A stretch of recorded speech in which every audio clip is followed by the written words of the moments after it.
Hello everyone, this is Salim Basmi and welcome to Basmi classes.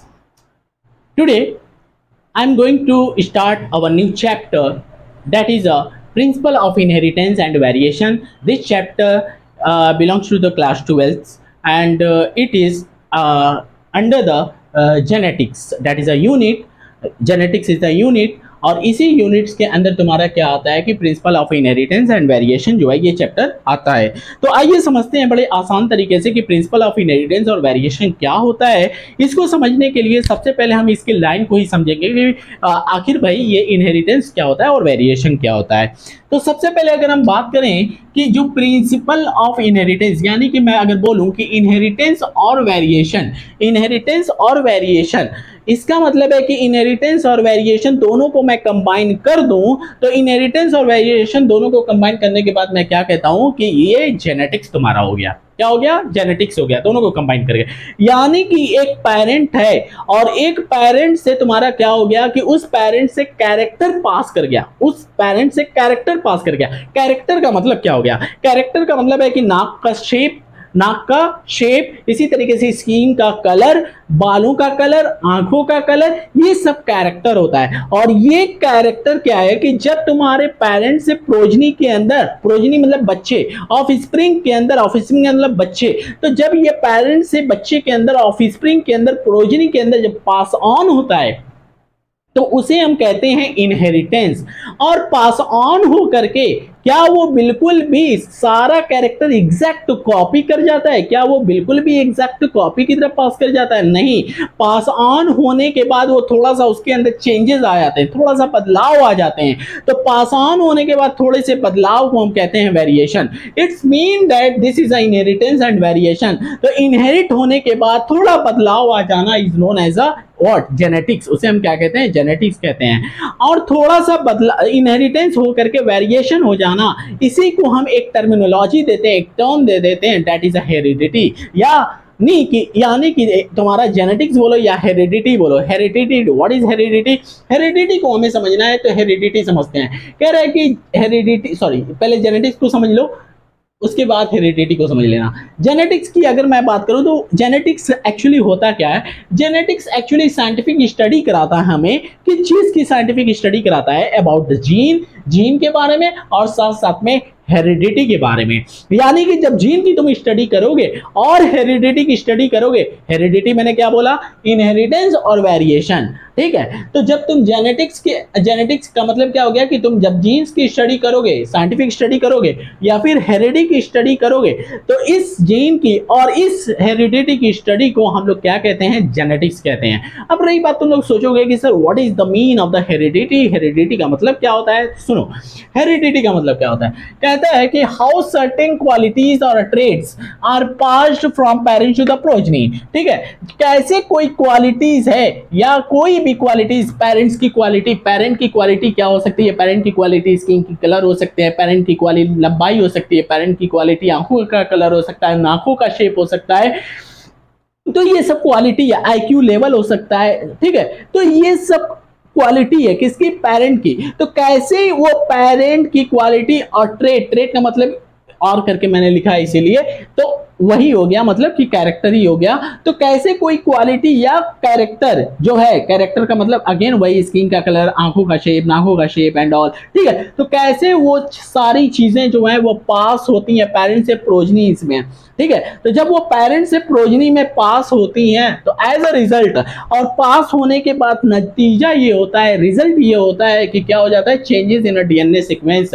DNA के sequence में थोड़ा सा बदलाव आ जाता है, और जब डीएनए के सीक्वेंस में थोड़ा सा बदलाव आ जाता है तो उसे हम कहते हैं वेरिएशन। और इन सब बातों को मिला दे तो हम क्या कह देते हैं? हेरिडिटी कह देते हैं। क्या कह देते हैं? हेरिडिटी कह देते हैं। अब समझना मेरी बात कि what is mean by the inheritance. Inheritance का मतलब क्या होता है? तो हम समझते हैं कि इनहेरिटेंस का मतलब क्या होता है। कहता है कि इनहेरिटेंस एक प्रक्रिया है, एक काम है, एक प्रक्रिया है, एक काम है, एक प्रोसेस है। कैसा प्रोसेस है भाई? कह रहा है कि this is a process by which character are passed on from parents to the progeny. यानी कि जब तुम्हारे कोई भी पेरेंट्स हो और पेरेंट्स से प्रोजनी के अंदर कोई कैरेक्टर पास होता है, कहां से? पेरेंट से प्रोजनी के अंदर जब कैरेक्टर पास होता है तो पास होने का ये काम, ये प्रक्रिया, ये प्रोसेस ही क्या कहलाता है? इनहेरिटेंस कहलाता है। यानी कि केवल पास हो जाना इनहेरिटेंस, केवल पास हो जाना इनहेरिटेंस होता है। ठीक है, क्या चीज पास हो जाना? ट्रेड्स पास हो जाना। क्या चीज? ट्रेड्स का मतलब कैरेक्टर पास हो जाना या क्वालिटीज पास हो जाना, क्या कहलाता है? इनहेरिटेंस कहलाता है। अब उसके बाद कह रहा है कि it is the basis of heredity. Inheritance कहता है कि इनहेरिटेंस जो है ये हेरिडिटी का बेसिस बन जाता है। कैसे हेरिडिटी का बेसिस है? समझना। हेरिडिटी का मतलब फिर से अगेन समझना। हेरिडिटी का मतलब है कि कैरेक्टर पास होकर के बदलाव हो गया। बदलाव का मतलब है कि डीएनए के अंदर सीक्वेंसेस चेंजेस हो गए। डीएनए सीक्वेंसेस का मतलब है कि मैं अपनी आसान भाषा में अगर एक्सप्लेन करूं इसे, तो मैं कहता हूं कि एक पेरेंट के जो बच्चे होते हैं, जो प्रोजनी होते हैं, वो बिल्कुल भी अपने पेरेंट जैसे नहीं दिखते हैं। अपने पेरेंट जैसे दिखते हैं क्या वो बिल्कुल भी एग्जैक्ट कॉपी होते हैं? नहीं। यानी कि थोड़ा सा अपने पेरेंट जैसे दिखना और थोड़ा सा अपने पेरेंट जैसा नहीं दिखना, क्या हो गया? देखो, थोड़ा सा अपने पेरेंट जैसे इसलिए दिखते हैं क्योंकि वो कैरेक्टर पास हुआ है पेरेंट का, और थोड़ा सा नहीं दिखते हैं मतलब वो बदलाव हो गया है पास होकर के।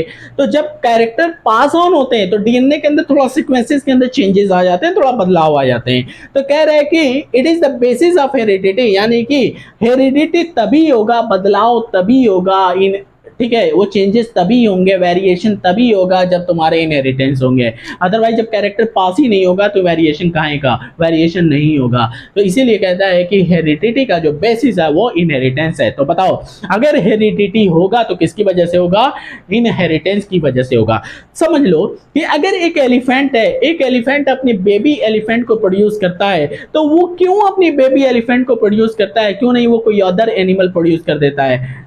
Just because of inheritance. केवल किसकी वजह से? इनहेरिटेंस की वजह से, क्योंकि कैरेक्टर पास हुआ है, डीएनए जो है पास हुआ है, यानी कि जीन जो है वो पास हुआ है, यानी कि जेनेटिक मटेरियल जो है वो पास हुआ है। अगर जेनेटिक मटेरियल, डीएनए या जीन, ये सारी चीजें पास ना होती तो क्या एक एलिफेंट जो है वो एक बेबी एलिफेंट को प्रोड्यूस करता? इसीलिए वो एक बेबी एलिफेंट को प्रोड्यूस करता है, just because of the inheritance. और इसीलिए इनहेरिटेंस जो है वो क्या बन जाता है? एक बेसिस बन जाता है। किसका बेसिस बन जाता है? हेरिडिटी का बेसिस बन जाता है। Now due to inheritance an elephant always gives birth to the baby elephant. NCERT के अंदर एक और लाइन लिखता है कि a mango seed always produce a mango tree, कि एक मैंगो सीड जो है वो हमेशा क्या बना देता है? मैंगो ट्री बना देता है, just because of the inheritance. वो भी किस वजह से? इनहेरिटेंस की वजह से। इनहेरिटेंस के बाद एक और आता है term, that is a variation. किसको? वेरिएशन। तो what is mean by the variation? कहता है कि variation is the degree. Variation एक वैसी डिग्री है, एक ऐसा पॉइंट है, कह रहा है कि by which progeny differ from there parent, जहां पे प्रोजनी जो है वो अपने पेरेंट्स से थोड़ा सा चेंजेस रखते हैं, और थोड़ा सा चेंजेस रखना ही बदलाव हो गया, यही वेरिएशन होता है। तो वेरिएशन क्या हो गया? Is the degree. वेरिएशन एक वो पॉइंट है, वो एक वो डिग्री है जहां पे प्रोजनी जो है वो डिफर हो जाते हैं। प्रोजनी जो है वो डिफर हो जाते हैं, किससे डिफर हो जाते हैं? अपने पेरेंट्स से। तो अपने पेरेंट्स से प्रोजनी का डिफर होना ही क्या कहलाएगा? वेरिएशन कहलाएगा। क्लियर? रही बात कि अब जेनेटिक्स क्या हो गया भाई? तो जेनेटिक्स, इसका मतलब है कि जेनेटिक्स वो चीज़ें हो गई कि जब तुम्हारे कैरेक्टर पास ऑन हो गए, और कैरेक्टर पास ऑन होकर के क्या हो गए? थोड़ा बदलाव आ गए, थोड़ा चेंजेस आ गए। तो पास ऑन होकर के थोड़ा बदलाव हो जाना क्या है? Is equal to genetics. और इनहेरिटेंस और वेरिएशन, इनहेरिटेंस और वेरिएशन, इन दोनों को मिला करके अगर हम जेनेटिक्स कहते हैं तो यही तुम्हारा क्या कहला देता है? इज इक्वल टू हेरिडिटी भी कहलाता है। यानी कि हेरिडिटी का भी यही एक क्या नाम है कि तुम्हारा डेफिनेशन बन जाता है कि क्या यहाँ पे मैंने लिखा है कि पास ऑन होकर के डिफर हो जाना, क्वालिटी या ट्रेट पास हो करके उसके बाद उसके अंदर थोड़ा बदलाव हो जाना, हेरिडिटी। और heredity is equal to genetics. और what is heredity and genetics? Inheritance plus variation. Clear? अगर इतनी बातें समझ में आई तो अब मैं क्या करूंगा? अब मैं बात करूंगा कि जेनेटिक्स जो है, अब उसको थोड़ा सा एक्सप्लेन करने के लिए, फर्दर एक्सप्लेन करने के लिए, I am going to divide the genetics into the 3 parts. 3 part में मैं इसको डिवाइड करूंगा। एक मैं डिवाइड करूंगा पहले क्या कि मेंडेलियन के पहले का एक वक्त हुआ करता था, that is a pre Mendelian. उसके बाद एक वक्त आया, मेंडल का वक्त आया। उसके बाद जो अब वक्त चलता आ रहा है वो एक मेंडल का वक्त चलता आ रहा है। तो इसी 3 पार्ट में मैं क्या करने जा रहा हूं? इसको डिवाइड करने। अब हम यहाँ पे क्या करेंगे कि जेनेटिक्स को अब मैं क्या करूंगा कि 3 पार्ट में डिवाइड करूंगा। जेनेटिक्स को 3 पार्ट में डिवाइड करने का मतलब ये है कि देखो जेनेटिक्स का रोल जो आया था, एक्चुअली जब जेनेटिक्स की बात जो की गई थी वो मेंडल के ही वक्त की गई थी, यानी कि जो इस पे रिसर्च जो किया गया था वो मेंडल ने ही किया था।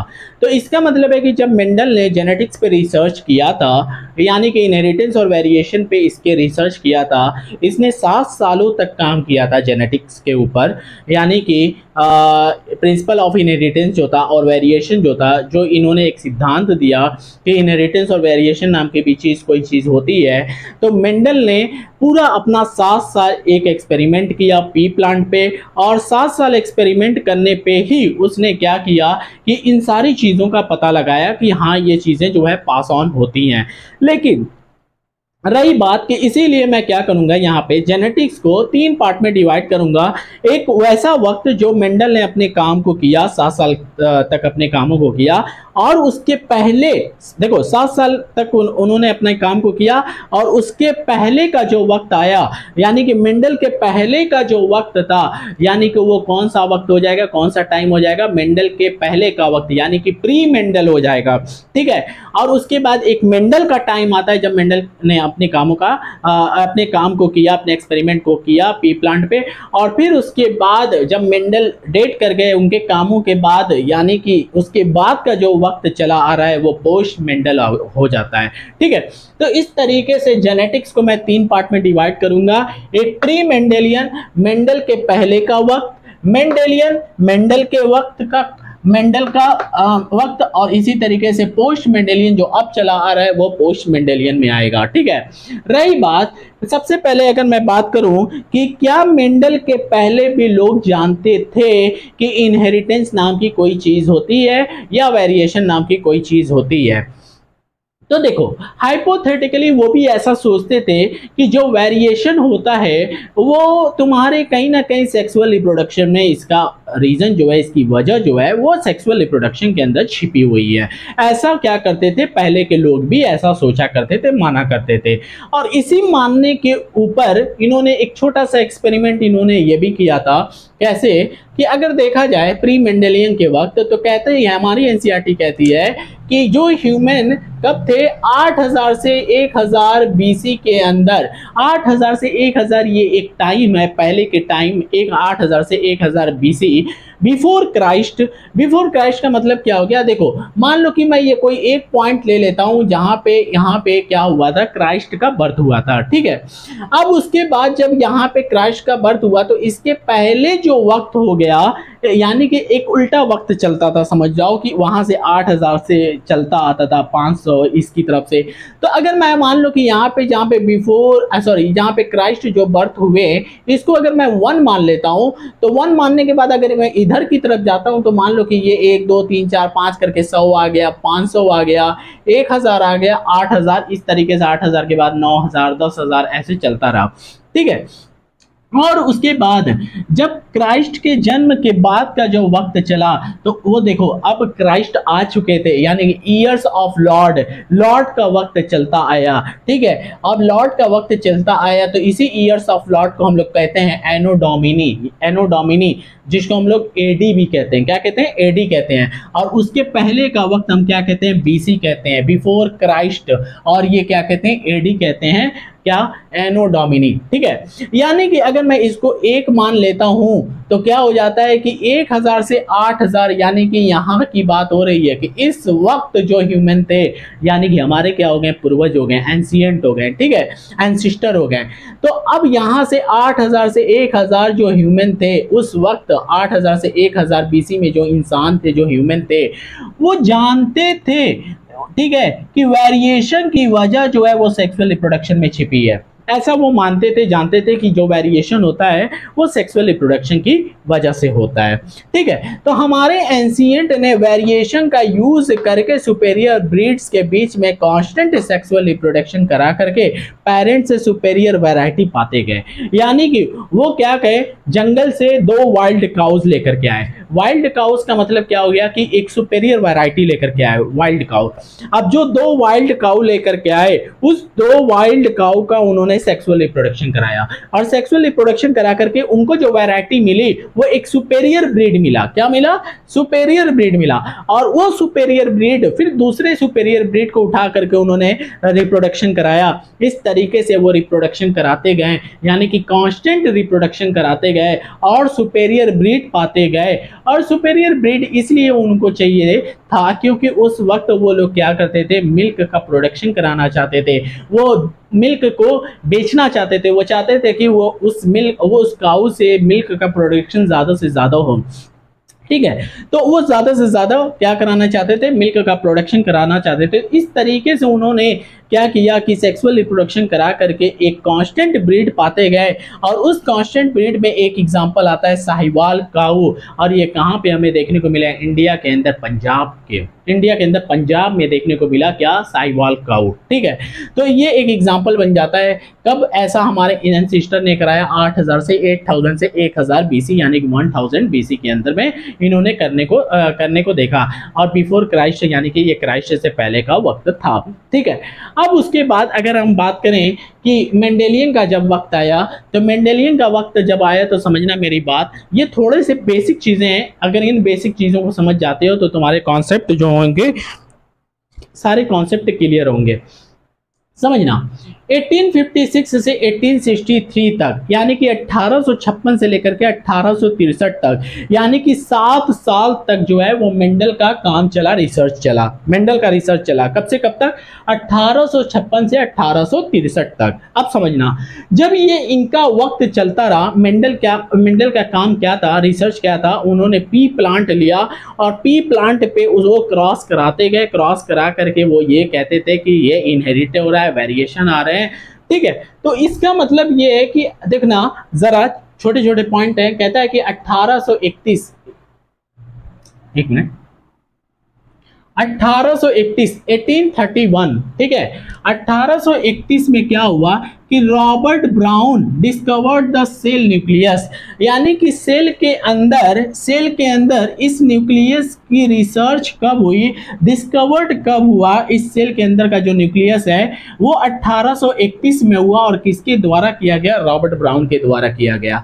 इसका मतलब ये है कि 1831 में रॉबर्ट ब्राउन ने न्यूक्लियस की खोज कर ली थी, डिस्कवर कर लिया था। इसका मतलब यह है कि 1831 का मतलब है कि 1856 से 1863 मेंडल का काम था। और ये कब हो चुका था? मेंडल के रिसर्च के पहले, 1856 से पहले की ये बात है, 1831 की बात है। इसका मतलब है कि मेंडल को न्यूक्लियस के बारे में पता रहा होगा। क्यों? क्योंकि 1831 की ये बात है, यानी कि न्यूक्लियस खोजा जा चुका था। और मेंडल का काम कब शुरू होता है? 1856 में शुरू होता है।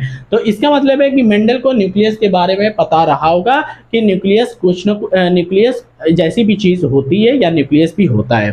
ठीक है, अब उसके बाद बात करें कि 1869 DNA has an acidic nature present in the nucleus, यानी कि इस सेल के अंदर जो न्यूक्लियस है, ये सेल के अंदर जो न्यूक्लियस है, इस न्यूक्लियस के अंदर कोई ऐसे डीएनए नाम का भी चीज होता है, या कहता है कि एसिडिक मटेरियल नाम का भी कोई चीज होता है न्यूक्लियस के अंदर। कह रहा है कि बाय माइकर, ये माइकर के द्वारा खोजा गया। कब? 1869 के अंदर। इसका मतलब है कि मेंडल का काम 1856 से 1863 तक ही था, और ये 1869 जो है ये इसके बाद का वक्त आता है। इसका मतलब है कि एसिडिक मटेरियल जैसी चीजों के बारे में मेंडल को पता नहीं रहा होगा।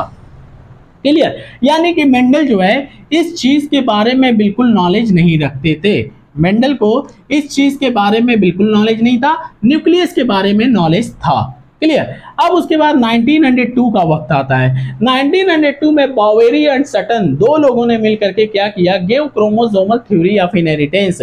इसमें यह बताया गया कि जो इनहेरिट होता है वो तुम्हारा क्रोमोसोम होता है, और एक्चुअली जो क्रोमोसोम हो या जीन हो, बात एक ही है, क्योंकि क्रोमोसोम जो है वो डीएनए, और डीएनए के ऊपर तुम्हारा क्या है? जीन। तो देखो, जब तुम्हारे जीन ट्रांसफर होते हैं, जब तुम्हारे क्रोमोसोम ट्रांसफर होते हैं, तो वो तुम्हारे जीन भी ट्रांसफर होंगे। ठीक है, तो ये बॉवेरी एंड सटन ने कहा कि क्रोमोसोम जो है वही ट्रांसफर होता है, और उसी वक्त ये क्रोमोसोम वगैरह भी ढूंढा गया। कब? 1902 में क्रोमोसोम का भी पता चला। इसका मतलब है कि 1902 जो वक्त आया, ये भी 1856 से 1863 के बाद का वक्त है, यानी कि मेंडल को क्रोमोसोम के बारे में भी नॉलेज नहीं था। यह भी कब की बात हो गई? 1902 मेंडल के रिसर्च के बाद की बात हो गई, यानी कि मेंडल को किसके बारे में नहीं पता था? क्रोमोसोम के बारे में नहीं पता था। ठीक है, यानी कि 1909 का वक्त आता है। 1909 में क्या जीन टर्म दिया जाता है? किसके द्वारा? जॉनसन के द्वारा।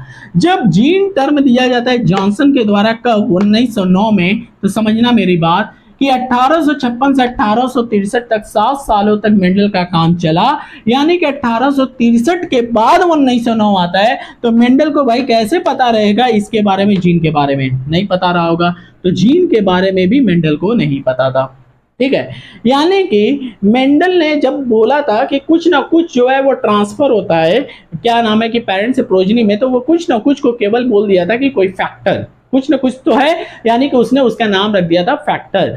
वो फैक्टर एक कॉमन वर्ड उसने बोल दिया, लेकिन यहां पे उस कॉमन वर्ड को, उस फैक्टर को आइडेंटिफाई किया गया बाद में, that is a gene.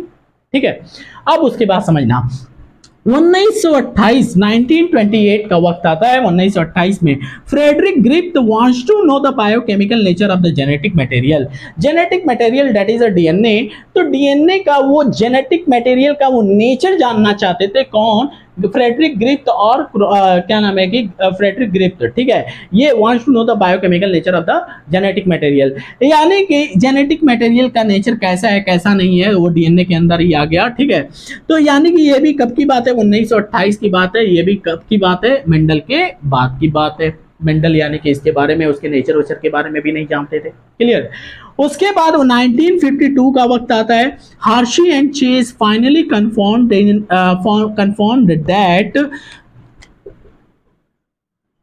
That DNA is the genetic material, यानी कि हर्शी और चेज ने फाइनली कंफर्म किया कि जो तुम्हारा डीएनए है वही जेनेटिक मटेरियल है। ये कंफर्म कैसे हुआ? ये बहुत एक्सपेरिमेंट किया गया था। किसके द्वारा? हर्शी और चेज के द्वारा। वो एक्सपेरिमेंट पढ़ना है हमें।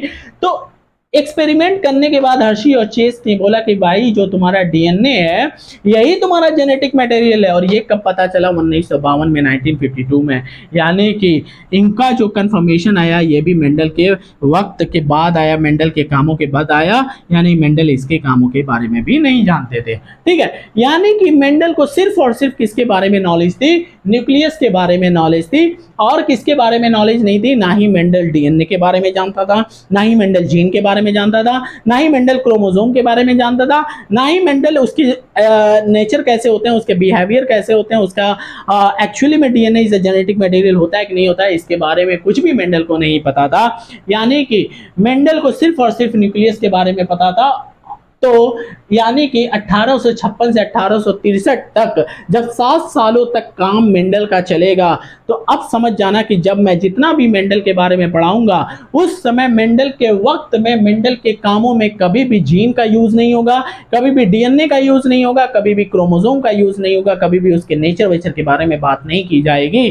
ठीक है, इसका मतलब है कि अब मैं मेंडल के बारे में चलूंगा तो मेंडल के बारे में बात करूंगा, उनके कामों के बारे में बात करूंगा, मेंडल के लॉ के बारे में बात करूंगा, तो उनमें कहीं पे भी जीन और तुम्हारे क्या नाम है कि तुम्हारे डीएनए और क्रोमोसोम जैसी कोई चीजें नहीं आएंगी। लेकिन वो एक हाइपोथेटिकल बात कही गई थी मेंडल के द्वारा, तो वो आएगा। हाइपोथेटिकल का मतलब क्या हो गया? मेंडल ने कहा था कि कुछ ना कुछ तो है जो ट्रांसफर होता है, और कुछ ना कुछ तो है, हम जानते हैं कि आज जो है वो डीएनए ट्रांसफर होता है, क्रोमोसोम ट्रांसफर होता है, और उसी के अंदर जो होता है जीन होता है। हम आज ये जानते हैं, लेकिन मेंडल के वक्त ये सब सारी चीजें नहीं जानी जाती थी। तो इसीलिए जब हम मेंडल के बारे में पढ़ेंगे तो समझ जाना कि मेंडल के वक्त में वो सारी चीजें नहीं पता थी, क्योंकि वो सारी चीजें बाद में ढूंढी गई। मेंडल के पहले कामों के पहले केवल 1831 में न्यूक्लियस की डिस्कवरी हुई थी। इतनी चीजें हो गई। तो अब हम बात करेंगे पोस्ट मेंडेलियन की। तो मैं बात करूंगा पोस्ट मेंडेलियन की। तो पोस्ट मेंडेलियन में यहाँ पे कुछ नहीं है, क्यों नहीं है? क्योंकि अब इसके बाद सबसे पहले हम क्या बात करेंगे, मेंडल के कामों की बात करेंगे, और मेंडल के कामों की बात कर लेंगे तो उसके बाद वो सारी चीज़ें जो आएंगी, जो आगे का चैप्टर आएगा वो पोस्ट मेंडल में ही आएगा। तो वो अब हमारा जो आगे का चैप्टर होगा वो पोस्ट मेंडल में आएगा, तो पोस्ट मेंडल में हम पढ़ते रहेंगे। तो आइए आगे हम मेंडल के बारे में अभी कुछ और जानते हैं, कुछ थ्योरेटिकल पार्ट और जानते हैं। इस तरीके से हम क्या करेंगे, इस चैप्टर को कवर करेंगे। ठीक है, तो ये बेसिक नॉलेज हो गई है। आगे कुछ और पॉइंट है।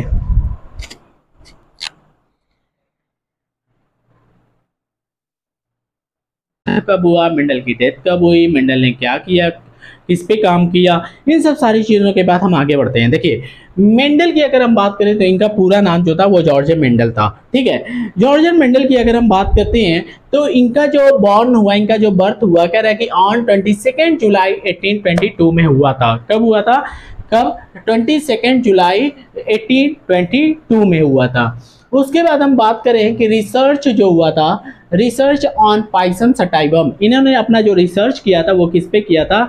Pisum sativum. पाइसम सटाइवम यानी कि पी प्लांट, मटर वाले प्लांट पे किया था। पी प्लांट का साइंटिफिक नेम जो होता है वो होता है पाइसम सटाइवम। रिसर्च वर्क जो था वो 7 सालों तक था, यानी कि 7 सालों तक ये अपना काम करते रहे। कब से कब तक? 1856 से 1863 तक। उसके बाद अगर देखा जाए तो कह रहा है कि कैरेक्टर इन्होंने कितने लिए थे? जब इन्होंने पी प्लांट लिया था तो पी प्लांट में इन्होंने कैरेक्टर जो सिलेक्ट किए थे वो 7 कैरेक्टर सिलेक्ट किए थे, और हर एक कैरेक्टर के लगभग 2 ट्रेट होते हैं।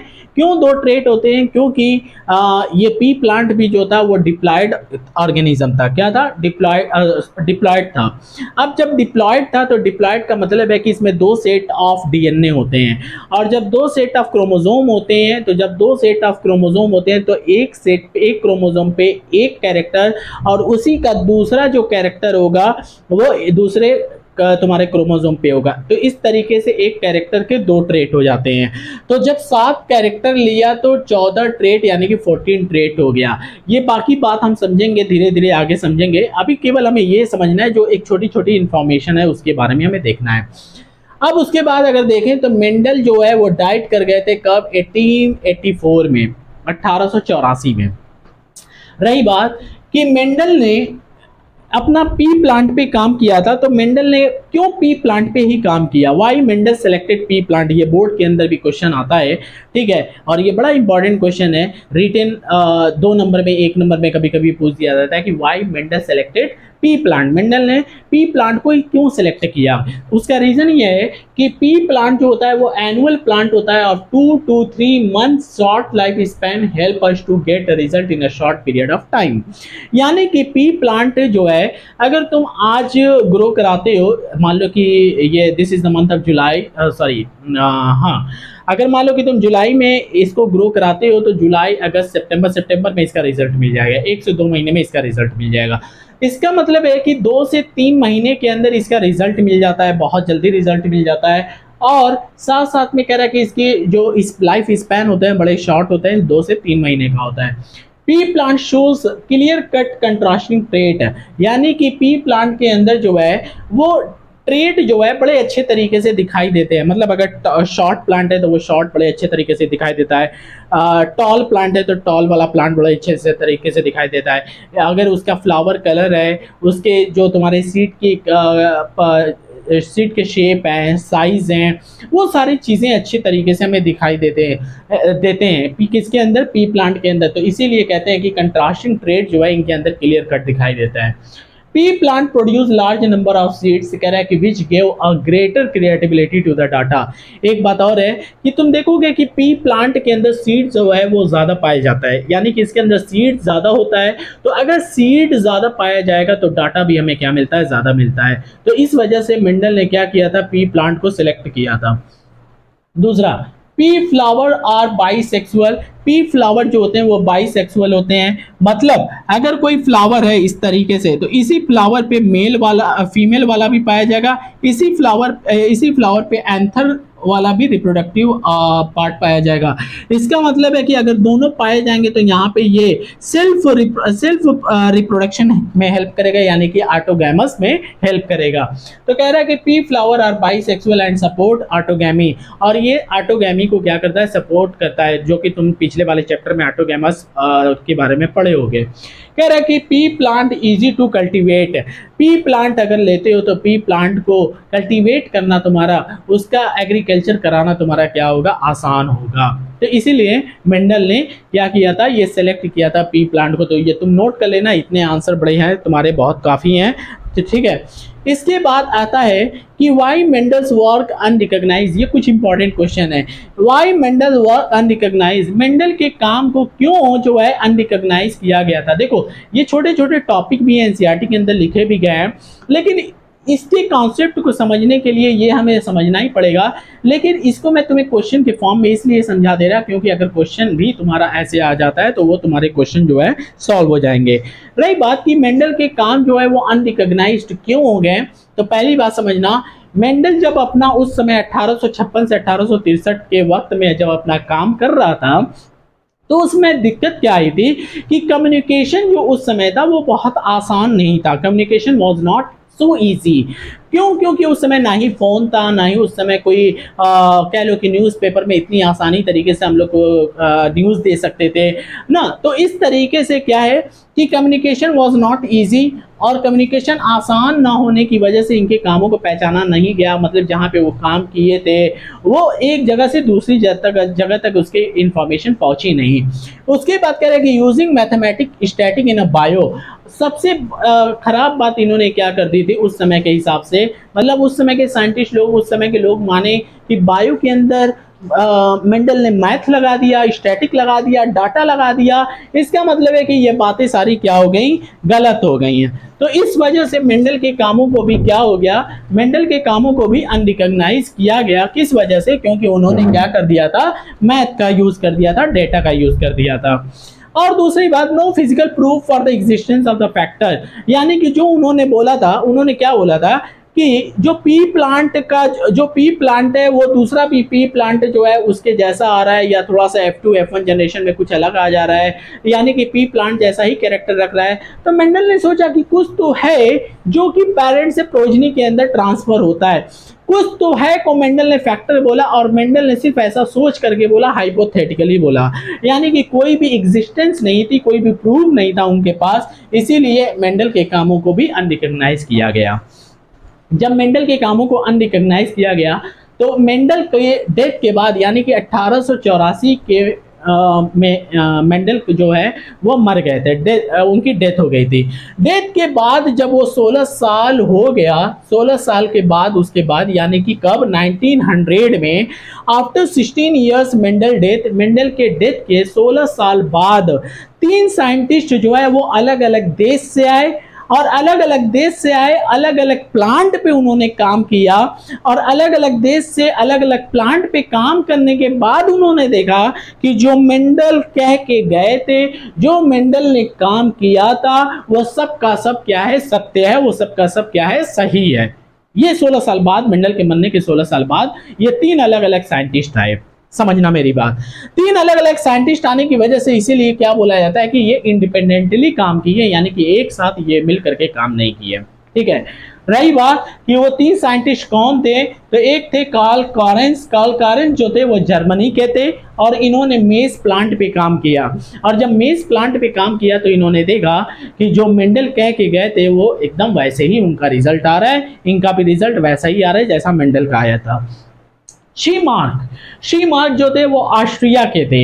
इन्होंने डिफरेंट फ्लावरिंग प्लांट लिया, अलग अलग फ्लावर वाले प्लांट लिए, और उन्होंने भी देखा कि मेंडल जैसा कह के गए थे, मेंडल का जैसा रिजल्ट आया था, इनका भी रिजल्ट वैसा ही आया, शी-मार्क का। उसके बाद आए तुम्हारे हीगो दे वेरीज हॉलैंड के थे। इन्होंने काम किया एवनिंग प्रीपोज पे काम करने के बाद इनका भी जो रिजल्ट था वो बिल्कुल मेंडल जैसा था। यानी कि मेंडल के मरने के 16 साल बाद 3 साइंटिस्ट अलग अलग देश से आए, और अलग अलग देश से अलग अलग साइंटिस्ट इंडिपेंडेंटली काम किया। 1900 में, 1900 में कार्ल शीमार्क, ह्यूगो दी वेरिस, ये तीनों साइंटिस्ट अलग अलग देश के अलग अलग प्लांट पे काम किया और तीनों का रिजल्ट जो था वो बिल्कुल भी मेंडल के जैसा आया। इसका मतलब है कि मेंडल के कामों को पहचाना गया, रीडिस्कवरी हुई बाद में, ठीक है। तो इस तरीके से ये थ्योरेटिकल पार्ट जो था तुम लोगों का थोड़ा सा कंप्लीट हुआ, क्लियर। अब थ्योरेटिकल पार्ट के बाद हम बात करेंगे कि मोनोहाइब्रिड क्या नाम है कि मेंडल ने जो तुम्हारे एनसीईआरटी के अंदर है कि मेंडल ने अपने कामों में जो है किसका यूज़ किया था, जैसे कि कुछ कैरेक्टर लिए थे और उस कैरेक्टर का यूज़ करके क्या है कि मेंडल ने अपना मोनोहाइब्रिड डाईहाइब्रिड क्रॉस को कराया था। तो इन सारी चीज़ों को हम लेक्चर 2 में देखेंगे, क्लियर। और लेक्चर 2 में हम और आप बात करेंगे किसकी, मोनोहाइब्रिड की, यानी कि इनहेरिटेंस ऑफ वन जीन की। लेकिन उससे हम थोड़ी सी पहले और इन्फॉर्मेशन लेंगे, उसके बाद हम इनहेरिटेंस ऑफ वन जीन की तरफ चलेंगे। आई थिंक ये बेसिक नॉलेज थी, ये बेसिक इन्फॉर्मेशन थी about the Mendel, about the genetics. तो इतना कंप्लीट करिए, इसके बाद लेक्चर 2 आएगा तो उसमें मैं आप लोगों को समझाऊंगा। Thank you, thanks a lot.